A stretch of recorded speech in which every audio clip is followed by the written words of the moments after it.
A young nobleman walked away from his entire inheritance to march straight into the heart of the deadliest plague sweeping across Italy, and he never once turned back. The Church celebrates today, August 16, Saint Roch, also called Saint Roch of Montpellier, whose feast falls on this very date.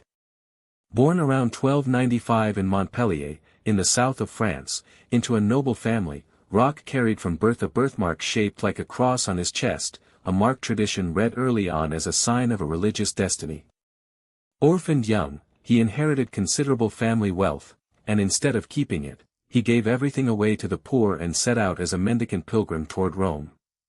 Along the road through Italy, in the middle of a widespread epidemic ravaging the country, Roch devoted himself entirely to the sick, and tradition holds that he cured many of them simply through prayer and the sign of the cross, without ever catching the disease himself. Then, continuing his pilgrimage, he finally fell ill with the plague too. Isolated in a forest so as not to infect anyone else, near death from hunger and illness, he was saved by a dog that began bringing him bread every day and licking his wounds until he recovered. That single episode made him the patron saint of dogs, and also of plague victims, cholera sufferers, and anyone afflicted by contagious disease. Centuries later, Pope Gregory XIV formally fixed August 16 as his universal feast, and devotion to him spread across Europe and Latin America like few other saints invoked in times of epidemic. Roch's life teaches that caring for the sick, even at the risk of becoming sick yourself, is never wasted, and that real help can come from the most unexpected place, even from an animal, when everyone else has turned away.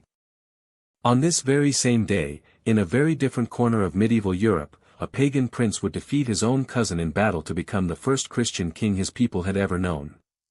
This is Saint Stephen I, the first king of Hungary, also celebrated on August 16.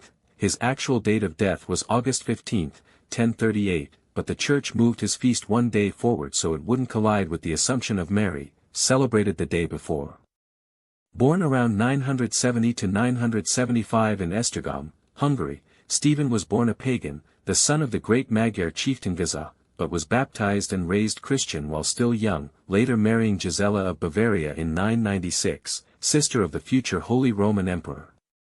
After his father's death in 997, he had to face down a succession dispute with his own older cousin Kopany, who claimed the throne under the old pagan succession rules of the Arpad dynasty. Stephen defeated him at the Battle of Veszprém in 998 and had him executed for refusing to abandon paganism.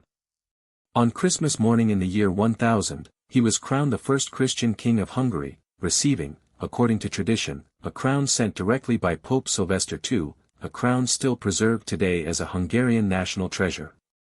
Throughout his reign, Stephen decisively pushed forward the complete Christianization of his kingdom, founding dioceses and monasteries, making church construction mandatory, establishing the tithing system, and strengthening agriculture and a standing army along the way.